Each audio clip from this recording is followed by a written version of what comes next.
In today's episode, we're talking about a case of teenage love gone wrong. No, it's not Romeo and Juliet. Instead, it's a different kind of teenage love story. It's the case of Pedro Bravo, right now, on Love and Murder.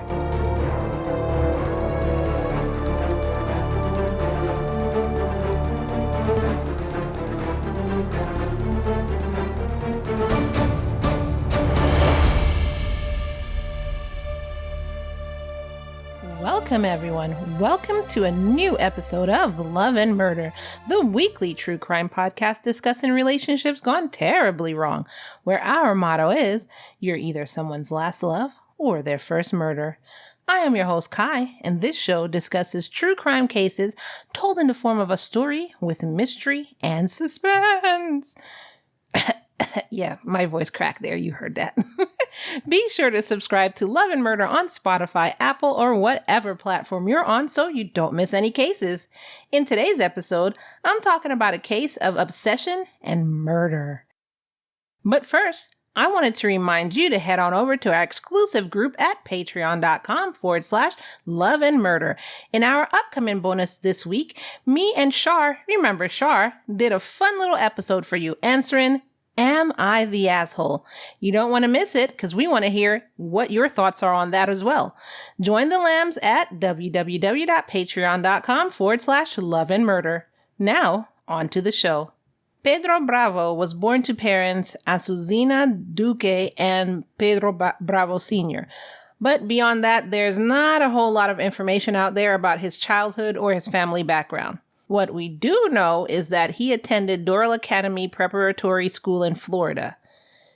Christian Aguilar was born and raised in Miami-Dade County, Florida, to Carlos and Claudia Aguilar. Christian was a bit shy growing up, but that didn't stop him from graduating high school at Doral Academy Preparatory and enrolling in Florida in Gainesville in Alachua County. He had big plans for the future, hoping to become a biomedical engineer. Wow. Christian was also dating a girl named Erika Friman, whom he'd known since high school. Now, Erika Friman went to the same school, Doral Academy Preparatory School, with Christian and Pedro. Erika thought Pedro was funny, and that's what attracted her to him. So they were going out first before she started going out with Christian. So although his humor attracted her to him, as time went on, they realized that their relationship really wasn't working out. Well, Erika realized it, Pedro didn't. So Erika asked Pedro for a break, but he didn't take it well. She felt like he almost manipulated her into continuing their relationship. She was worried that something bad would happen if they did end up taking a break, so they continued to date until they graduated.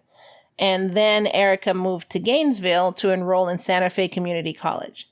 That's when Erika ended things with Pedro for good and started seeing Christian, who was also in Gainesville, to attend the University of Florida. Pedro, on the other hand, wanted Erika back, like I said. So what he did was he enrolled in the same community college as Erika, and because he constantly said he was suicidal, Erika ended up keeping an eye on him. However, she didn't tell him about her relationship with Christian because she thought it would upset him even more. But eventually, Pedro found out about Erika's new relationships, and that's when things kind of got a little bit complicated. On September 20th, 2012, Erika was worried when Christian didn't show up for their night out as planned. So they had a date and he didn't show up.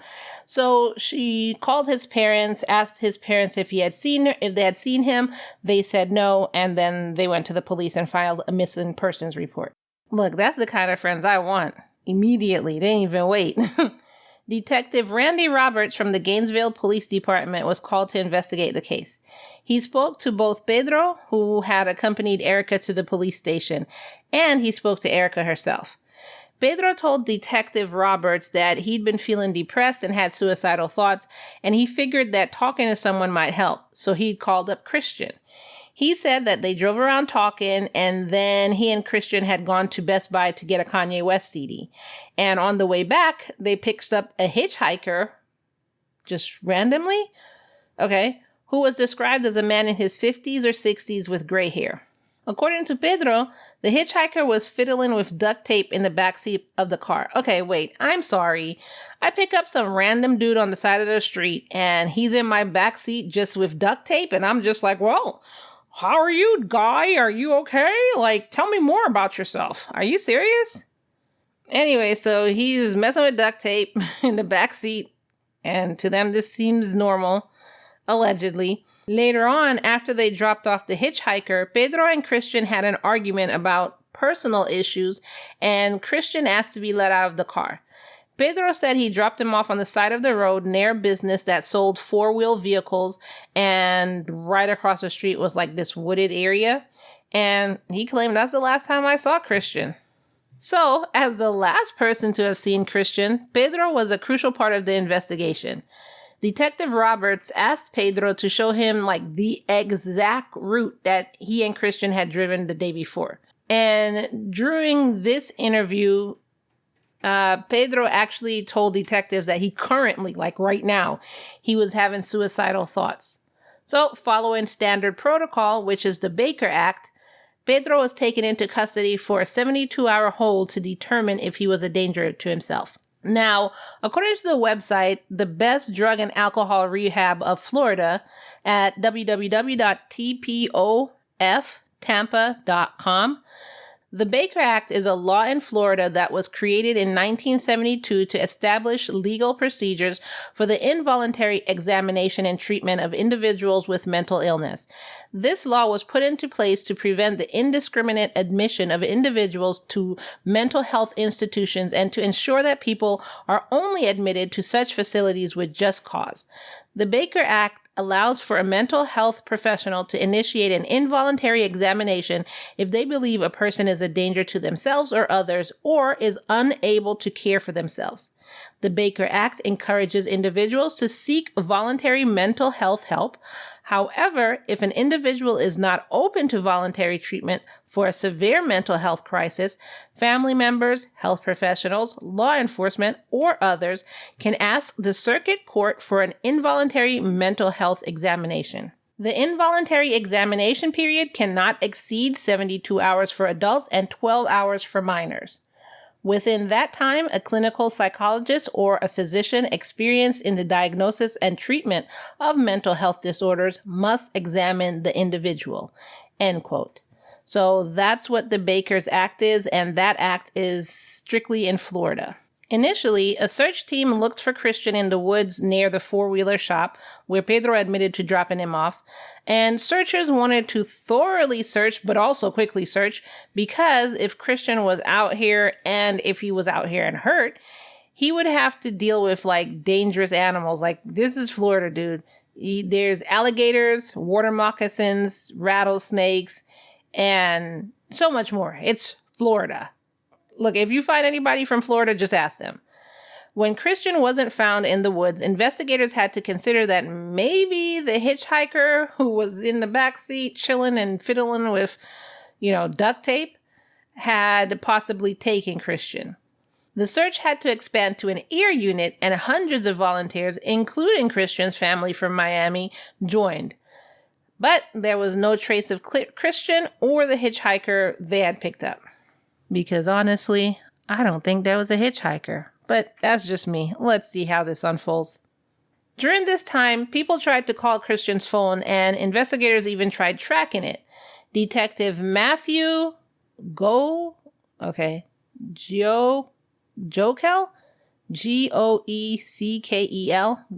Goeckel? Let's go with Goeckel. Matthew Goeckel determined that Christian's phone had been intentionally switched off, indicating a strong possibility of foul play. And Detective Goeckel, if I'm saying your name wrong, I solely apologize. I highly apologize. I just don't know how to pronounce that last name. 2 days had passed and investigators thought that Pedro's story was not adding up. I thought that the first second it came out of his mouth, but he'd been released from the hospital when it was determined that he wasn't suicidal and was speaking to investigators, but his story kept changing. He had claimed that things got physical with Christian after they dropped off the hitchhiker. Quote, "I stopped the car and I just punched him in the face." End quote. He said that Christian told him that he should kill himself, which pissed him off. He began punching Christian multiple times before leaving him on the roadside. Quote, I could see he was okay, but he was not going to get up anytime soon. And then I got in my car and I left. End quote. The way he retold his story made investigators really start looking at him differently. And when police searched his house, they found Christian's backpack hidden in another suitcase, among other things.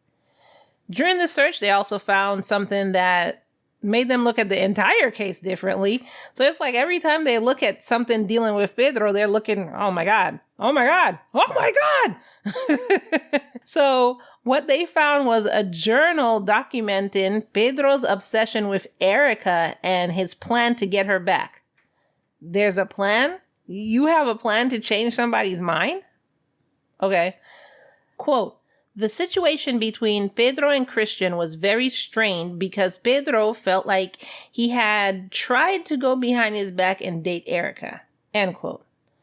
Being that Pedro was starting to look like a prime suspect, I don't know why he's not the prime suspect, investigators didn't want him to run, but they couldn't arrest him unless they had incriminating evidence. So they detained him on different charges to buy time while they looked for more incriminating evidence. Quote, Pedro was arrested for failure to render aid based on his statements about harming Christian and leaving him helpless. End quote. Wow, really? I didn't know you could be arrested for all of that. I mean, I guess beating someone up, yeah, you could be, but failing to render aid? So he was charged with depriving, like this is the official charge, depriving a victim of medical care and giving a bond of $100,000. Wow. So actually, this kind of charge carries a third-degree felony. Wow. Did you know that? Because I certainly didn't. As the investigation continues, authorities looked at surveillance cameras of the areas they knew Pedro had visited in the time leading up to Christian's disappearance. In one such video, they saw Pedro buying duct tape. Oh, I thought it was the hitchhiker who had duct tape.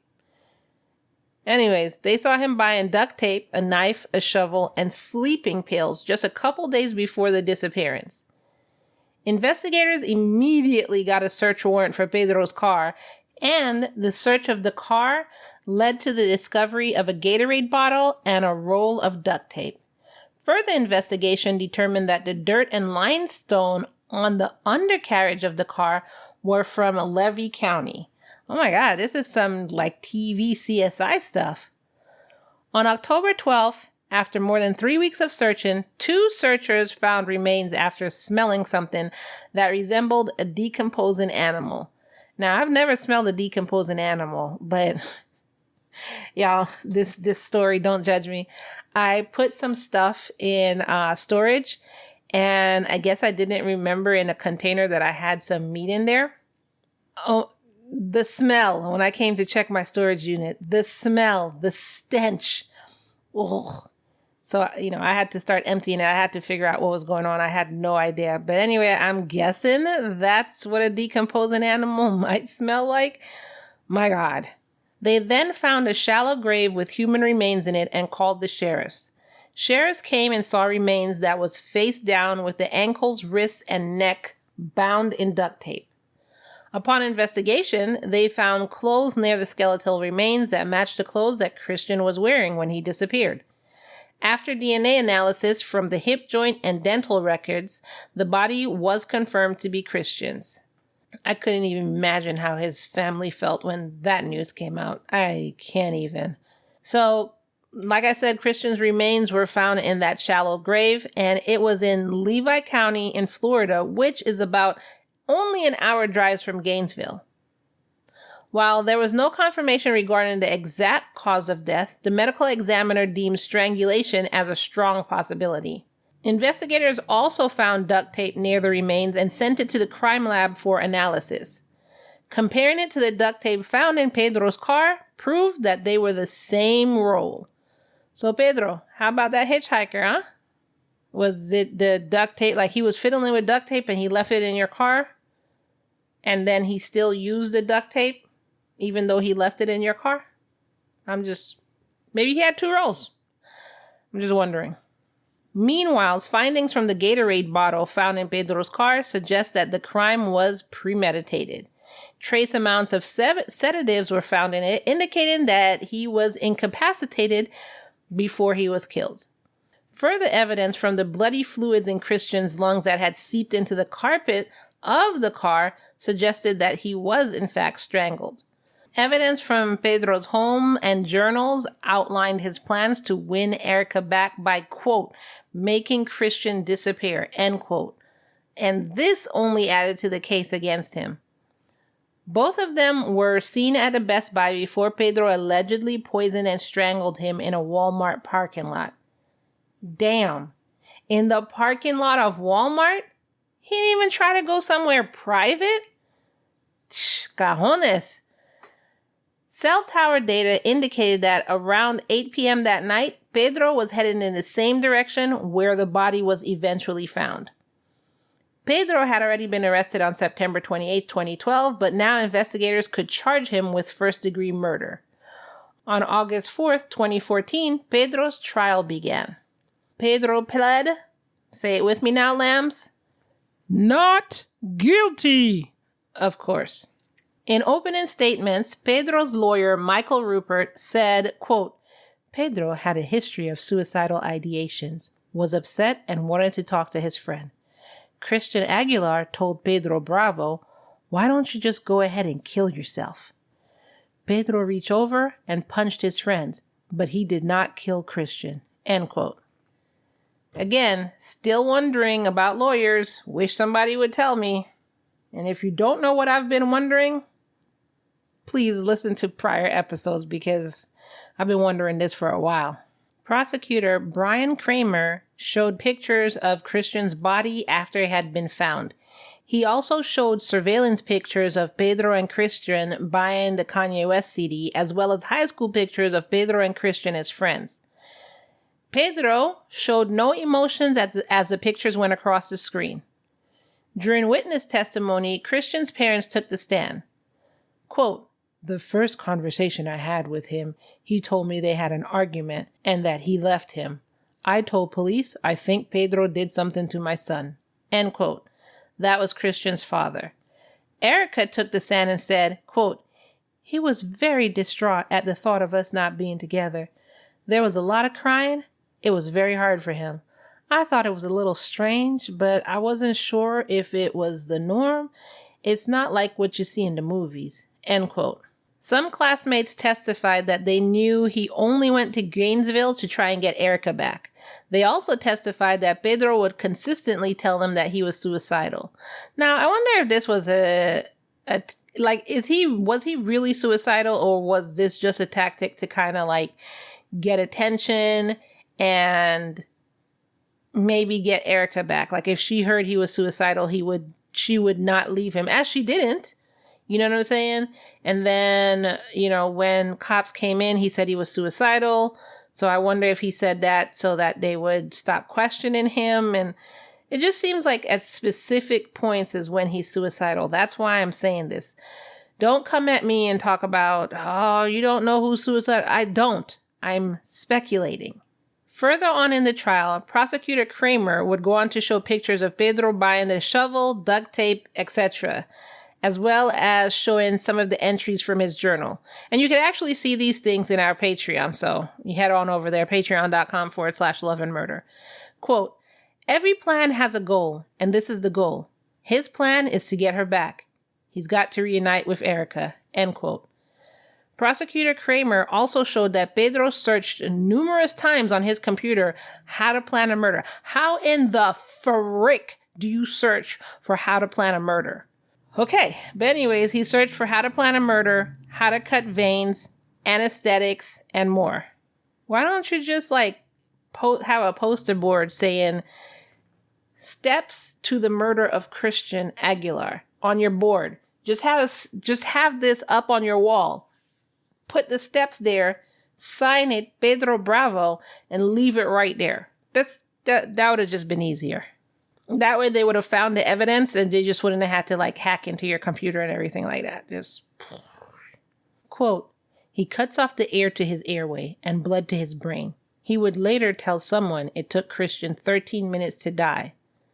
Wait till you hear who he told, and wait till you hear the outcome of him telling this person and what happens. No cursing, Kai.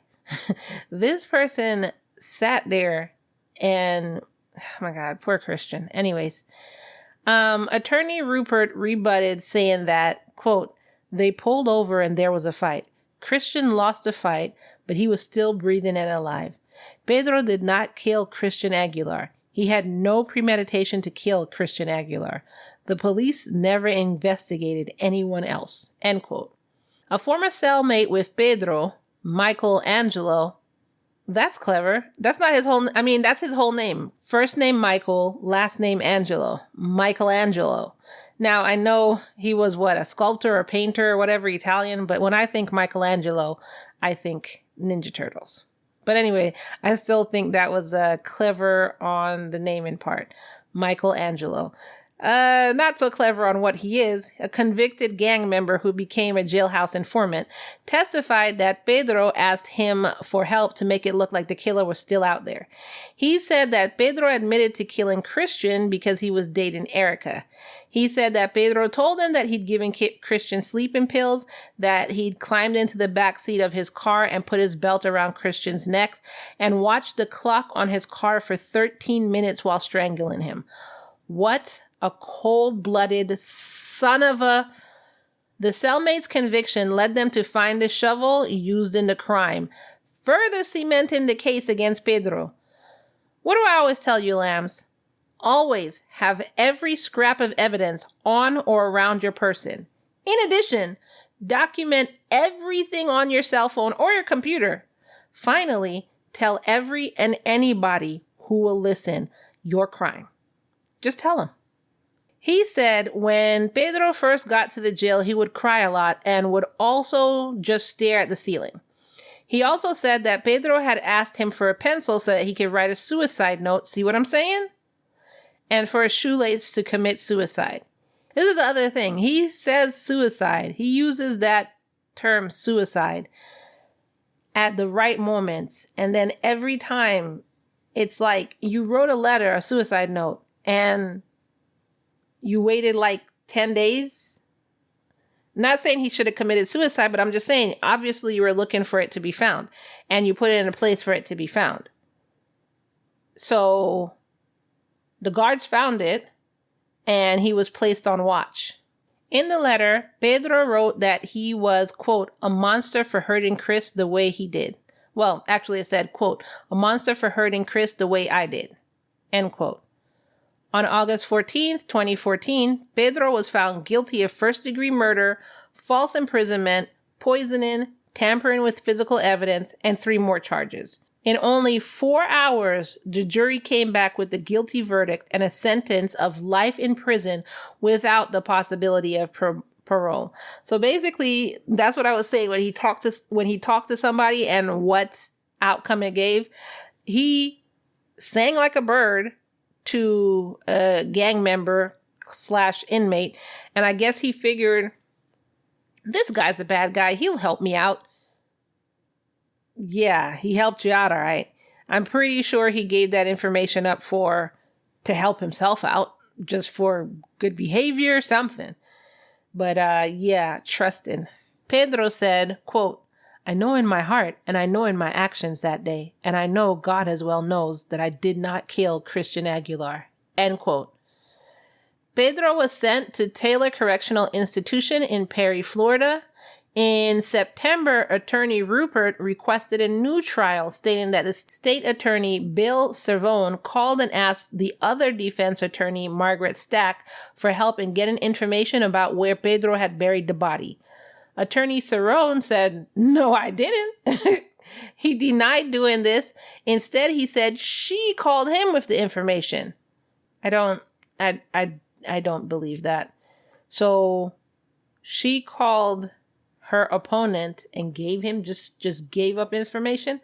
I mean, unless I mean, there's many reasons that could have happened, but not for her to lose the case. So I think he did call maybe and ask for help, like get him to talk. This is me. Alleging it. That's a word, yes. But I can't see her just calling him and I was like, here's some information to help you win the case.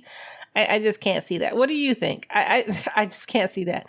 Anyway, Attorney Rupert said that if he had known this, he would have used that in trial. The judge said no. He denied the request. Erika said that Christian was the love of her life and believes that if he were still alive, they would have been married by now. Quote, "You don't expect to lose your love that young, and not in such a traumatic way. But at the end of the day, when I think of all these unknowns, I think of how much Christian loved me. And that's kind of what gets me through it." End quote.